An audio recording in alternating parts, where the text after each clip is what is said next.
हाल ही में धार की भोजशाला को लेकर इंदौर हाई कोर्ट में एएसआई ने अपनी रिपोर्ट पेश की है। रिपोर्ट तकरीबन 2000 पन्नों की है, जिसमें विभिन्न तरह की जानकारी को एएसआई की टीम ने कोर्ट के समक्ष रखा है और जिस पर 22 जुलाई को सुनवाई होगी। तो क्या है इस रिपोर्ट में और क्या है ये विवाद, जानते हैं आज की स्पेशल स्टोरी में। तो भारत में धर्म स्थलों, धार्मिक स्थलों से संबंधित विवाद बहुत पुराने समय से चले आ रहे हैं। ये विवाद धार्मिक, सांस्कृतिक और राजनीतिक मुद्दों पर आधारित होते हैं।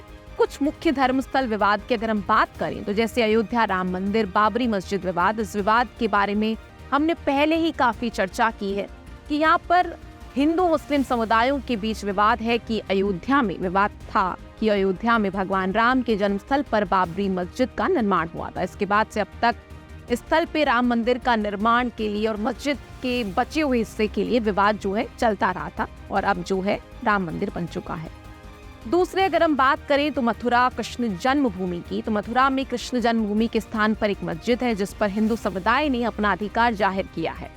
इसे लेकर भी विवाद चल रहा है कि क्या ये स्थल हिंदुओं के धार्मिक और सांस्कृतिक अधिकार का हिस्सा होना चाहिए या नहीं। फिर है काशी विश्वनाथ मंदिर 11 सितारे मस्जिद का एक विवाद। तो वाराणसी में काशी विश्वनाथ मंदिर के पास 11 सितारे मस्जिद है जिस पर भी हिंदू समुदाय अपना अधिकार जाहिर करते हैं। इस भूमि पर भी विवाद है कि किस समुदाय का यहाँ पे अधिकार होगा।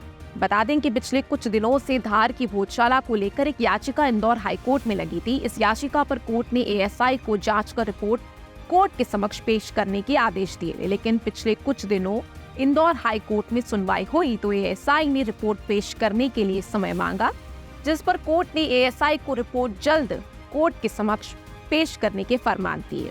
इसके बाद हाल ही में कोर्ट के समक्ष एएसआई की टीम ने विभिन्न तरह की रिपोर्ट कोर्ट के समक्ष रखी है, जिस पर अब कोर्ट 22 जुलाई को सुनवाई करेगा। पिछले दिनों जो धार भोजशाला का सर्वे हाईकोर्ट के आदेश से हुआ था, उसे पिछली दिनों 4 तारीख दी थी और 2 तारीख को इनको रिपोर्ट पेश करना थी।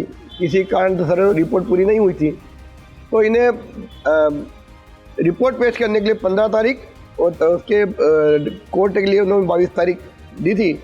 इसमें कल मतलब आज रिपोर्ट पेश हो गई हो। कल सबको, मेरे ख्याल से वकीलों को सबको प्राप्त हो गई है।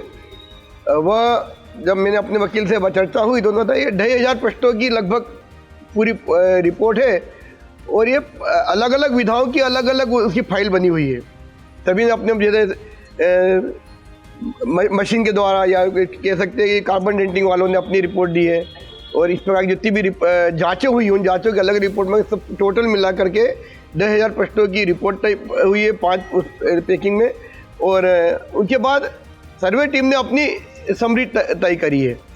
तो अभी चूँकि पूरी इंग्लिश में है तो उसको पढ़ने में समय लगेगा, उसमें क्या लिखा है पता नहीं, लेकिन 22 तारीख के दिन इसके ऊपर जो भी हाई कोर्ट संज्ञान लेगा। पहले आप समझते हैं कि एएसआई की सर्वे रिपोर्ट में क्या क्या है।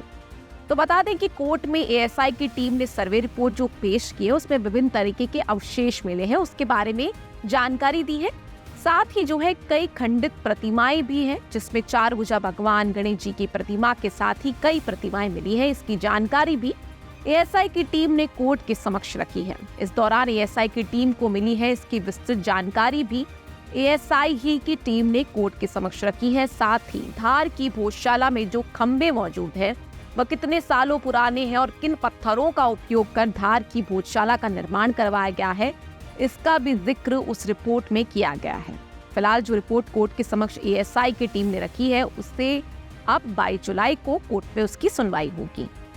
पर आखिर मसला क्या है, कहां से शुरू हुआ और आखिर ये विवाद क्या है। तो ये विवाद हिंदू मुस्लिम समुदायों के बीच विवादित स्थल के रूप में प्रसिद्ध हुआ। इस विवाद की शुरुआत 1995 में हुई थी, जब हिंदू समुदाय ने भोजशाला में पूजा करने की अनुमति मांगी। प्रशासन ने इस अनुरोध को स्वीकार करते हुए हिंदू समुदाय को पूजा करने की इजाजत दी, जबकि मुस्लिम समुदाय को शुक्रवार को नमाज पढ़ने की अनुमति भी दी गई। 1997 में विवाद फिर से तेज हो गया और आम नागरिकों के प्रवेश पर प्रतिबंध लगा दिया गया। हिंदू समुदाय को केवल वसंत पंचमी पर पूजा की अनुमति मिली, जबकि मुस्लिम समुदाय को शुक्रवार को 1 से 3 बजे के बीच नमाज पढ़ने की अनुमति थी। साल 2003 में फिर से हिंदू समुदाय को नियमित पूजा की अनुमति मिली। भोजशाला को पर्यटकों के लिए भी खोल दिया गया। ये विवाद सामुदायिक समानता, धार्मिक स्वतंत्रता और समर्थन की प्रक्रिया में एक महत्वपूर्ण घटना मानी जाती है। तो आगे क्या होगा वो तो 22 जुलाई को ही पता चलेगा। तो ये स्टोरी कैसी लगी हमें कमेंट सेक्शन में जरूर बताएं। चैनल को लाइक शेयर सब्सक्राइब करना ना भूलें।